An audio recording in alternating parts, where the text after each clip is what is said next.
Dopo l'ipotizzata incompatibilità ambientale del capo della Procura di Treviso in merito al caso Veneto Banca per un incarico conferito alla moglie, chiede chiarezza all'Associazione degli azionisti Veneto Banca. Il fascicolo contro Veneto Banca è stato in giacenza, diciamo così, 2 anni presso la Procura di Treviso, non se ne è fatto nulla. A quanto pare qualcosa poteva essere fatto, visto che già all'epoca appunto i fatti erano emersi in una certa maniera, e quindi insomma ecco, adesso cercheremo di capire perché il procuratore Dalla Costa non ha fatto nulla per 2 anni. È stato tirato fuori solamente appunto all'inizio del 2015, è stato trasferito a Roma, ma insomma per 2 anni ce l'abbiamo avuto qui noi con il procuratore Dalla Costa che non ha fatto nulla. Il fatto che Dalla Costa sia sposato con Ippolita Ghedini, che insomma che era sorella del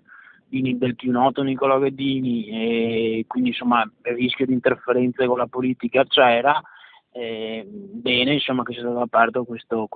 fascicolo da parte del CSM sull'operato di Dalla Costa. L'avvocato Moschini chiede in sintesi perché Treviso abbia abbassato le carte in procura a Roma soltanto nel 2015, quando a suo avviso avrebbe potuto farlo ben prima. Quindi insomma andiamo avanti, e è importante appunto che i risparmiatori denuncino, perché più sono le denunce